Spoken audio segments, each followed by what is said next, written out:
నమస్తే, నేను మీ ఇక్బాల్. మల్లన్నకు రుద్రాభిషేకం చేసిన ప్రధాని నరేంద్ర మోడీ శ్రీశైలం నుంచి కర్నూలుకు తిరుగు ప్రయాణం అయ్యారు. ప్రధానమంత్రి నరేంద్ర మోడీ శ్రీశైలం మల్లికార్జున స్వామిని దర్శించుకున్నారు. కర్నూలు జిల్లా పర్యటనలో భాగంగా ఆయన శ్రీశైల క్షేత్రాన్ని సందర్శించారు. ప్రత్యేక పూజలు నిర్వహించారు. ఆలయానికి చేరుకున్న ప్రధాని నరేంద్ర మోడీకి అర్చకులు, అధికారులు పూర్ణ కుంభంతో స్వాగతం పలికారు. అనంతరం గర్భగుడిలోని మల్లికార్జున స్వామికి పంచామృతాలతో రుద్రాభిషేకం జరిపించారు. ఆ తర్వాత బ్రహ్మరామ అమ్మవారికి దర్శించుకొని ఖడ్గమాల కుంకుమార్చన పూజల్లో పాల్గొన్నారు. వేద పండితులు ఆయనకు ఆశీర్వచనాలు పలికి తీర్థప్రసాదాలను అందజేశారు. మంత్రి లోకేష్తో ప్రధాని నరేంద్ర మోడీ సరదా సంభాషణ చేశారు. కర్నూలు విమానాశ్రయం వద్ద స్వాగతం పలకడానికి వచ్చినప్పుడు ఆంధ్రప్రదేశ్ మానవ వనరుల ఐటీ శాఖ, విద్యాశాఖ మంత్రి నారా లోకేష్తో ప్రధాని నరేంద్ర మోడీ సరదా సంభాషించారు. బాగా బరువు తగ్గారంటూ సరదాగా మాట్లాడారు. సరదా సంభాషణ జరిగింది. ఇంత ముందు కంటే చాలా బరువు తగ్గారన్నారు. లోకేష్తో చెప్పిన ప్రధాని తర్వాత నువ్వు త్వరలోనే మీ నాన్నంత బరువు వస్తామని, మీ నాన్నలాగా తయారవుతామని మోడీ నారా లోకేష్తో సరదా సంభాషణ జరిగింది. అక్కడ ఉన్న వాళ్ళంతా చక్కటి ఆహ్లాదకరమైన వాతావరణాన్ని ఆస్వాదించారు. సామాజిక మాధ్యమాల్లో అసత్య ప్రచారం చేస్తే కఠిన చర్యలు తప్పవంటూ ప్రభుత్వాలు హెచ్చరిస్తున్నాయి. వ్యక్తులు, వ్యవస్థల ప్రతిష్టకు భంగం కలిగించేలాగా దురుద్దేశాలు ఆపాదిస్తూ అసత్యాలు ప్రచారం చేస్తూ ప్రజలను తప్పుదోవ పట్టించేలాగా అనుచిత విద్వేషపూరిత పోస్టులు పెడితే కఠిన చర్యలు తప్పవంటూ డీజీపీ హరీష్ కుమార్ గుప్తా అన్నారు. రాష్ట్రంలో శాంతి భద్రతలకు విఘాతం కలిగించేలాగా సామాజిక మాధ్యమాల్లో అసత్య ప్రచారాలు చేస్తున్న కొందరిని ఇప్పటికే గుర్తించామని తెలియజేశారు. అసత్య ప్రచారాలు చేస్తే ఎంతటి వారినైనా అదుపులోకి తీసుకుంటామని ఏపీ డీజీపీ హరీష్ కుమార్ గుప్తా తెలియజేశారు. గుంటూరు తురకపాలెంలో మరణాలు ప్రభుత్వ హత్యలే అంటున్న వైసీపీ నేతలు. గుంటూరు తురకపాలెంలో మరణాలు ప్రభుత్వ హత్యలే అని మాజీ ఎమ్మెల్యే మొండితోక జగన్మోహన్ రావు అన్నారు. మృతుల కుటుంబాలకు ₹1 కోటి ఎక్స్గ్రేషియా ఇవ్వాలని వైఎస్ఆర్ కాంగ్రెస్ పార్టీ డిమాండ్ చేస్తుందని తెలిపారు.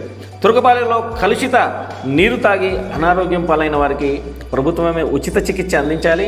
కేవలం క్వారీ నీరు తాగడం వల్ల అరుదైన మొలయోడోసిస్ వ్యాధికి సంక్రమించింది. ఎంత జరిగినా ఈ త్రాగునీరు మురికిగా వస్తుందని గ్రామ ప్రజలు చెప్పినా ఎవరూ పట్టించుకోవట్లేదని అన్నారు. ఇంత జరిగినా ఈ సంక్షోభాన్ని పరిష్కారమే చూపడం లేదని ఆగ్రహాన్ని వ్యక్తం చేసిన మొండితోక జగన్మోహన్ రావు. న్యాయం జరిగే వరకు గ్రామ ప్రజల తరపున వైఎస్ఆర్సీపీ పోరాటం చేస్తుందని నందిగామ మాజీ ఎమ్మెల్యే మొండితోక జగన్మోహన్ రావు తెలియజేశారు.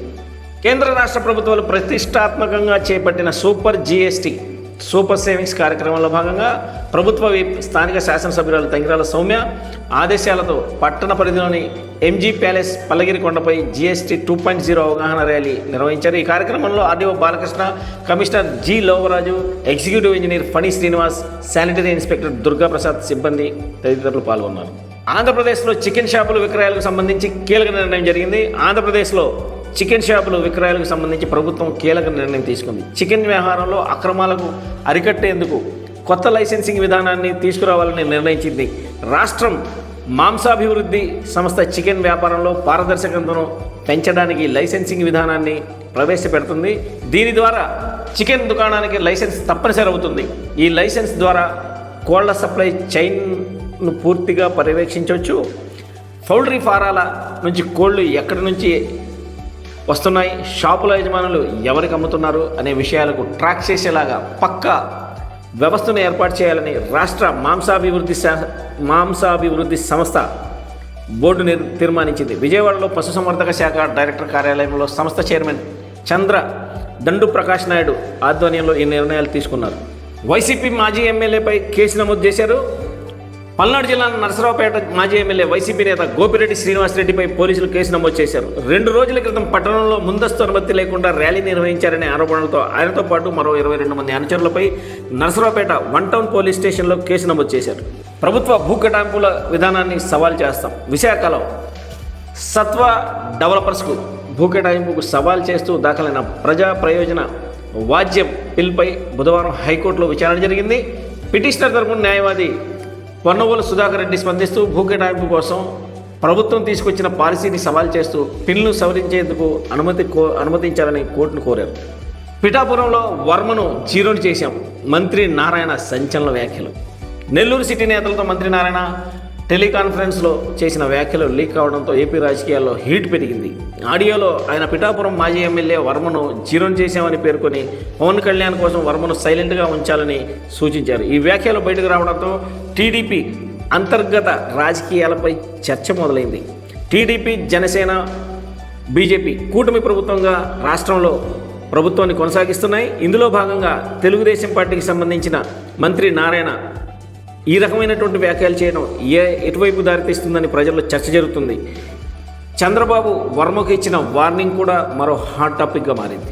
నందిగామ మద్యం షాపులను తనిఖీ చేసిన ఎక్సైజ్ శాఖ ఏ రమాదేవి, జె యుగంధర్ మద్యం దుకాణదారులతో తన కార్యాలయంలో సమావేశాన్ని ఏర్పాటు చేసి ఏపీ ఎక్సైజ్ సురక్ష యాప్ గురించి దుకాణదారులతో సమావేశంలో తెలియజేసిన ఏపీ ఎక్సైజ్ శాఖ CI A Ramadevi, SI J Yugandhar మద్యం అమ్మకాలలో నాణ్యతా ప్రమాణాలను పాటించాలని తెలియజేశారు. నందిగామ పట్టణంలోని 17 వైన్ షాపులను, 2 బార్ షాపులను తనిఖీ చేశారు. రాష్ట్రంలో కల్తీ మద్యం వ్యవహారం బయటపడిన నేపథ్యంలో అన్ని వైన్ షాపుల వద్ద క్యూఆర్ కోడ్ను ఏర్పాటు చేశారు. ఆ క్యూఆర్ కోడ్ సంబంధించి ఈ వైన్ షాప్లో ఉన్నటువంటి ఆ కల్తీ మద్యాన్ని వెంటనే కనుగొనొచ్చని, ఆ మద్యం షీషాపై ఉన్నటువంటి క్యూఆర్ కోడ్ను స్కాన్ చేసినట్లయితే ప్రత్యేకంగా ఈ మద్యం తయారీ ఎక్కడి నుంచి మొదలైంది, ఏ షాపుకి వచ్చింది, ఏ షాపు యజమాని ఈ షాపుకి పంపించాడు, ఏ షాపు నుంచి ఏ షాపుకి, దాని పూర్తి వివరాలు ఆ మద్యం షీషాపై ఉండేటట్టు ప్రభుత్వం తగిన చర్యలు తీసుకుంటుంది. అందులో భాగంగానే ఏపీ ఎక్సైజ్ సురక్ష యాప్ని ప్రవేశపెట్టిందని ఎక్సైజ్ శాఖ సిబ్బంది తెలియజేశారు. ఈ కార్యక్రమంలో ఎక్సైజ్ శాఖ CI A Ramadevi, SI J Yugandhar, excise శాఖ సిబ్బంది పాల్గొన్నారు. తెలుగు బిగ్ బాస్ రియాలిటీ షోపై పోలీసులకు ఫిర్యాదు. తెలుగులో ప్రసారం అవుతున్న ప్రముఖ రియాలిటీ షో బిగ్ బాస్ మరోసారి వివాదంలో చిక్కుకుంది. ఈ కార్యక్రమం అశ్లీలతను ప్రోత్సహిస్తూ యువతను తప్పుదోవ పట్టిస్తుందని హైదరాబాద్లోని బంజారాహిల్స్ పోలీస్ స్టేషన్లో ఫిర్యాదు నమోదైంది.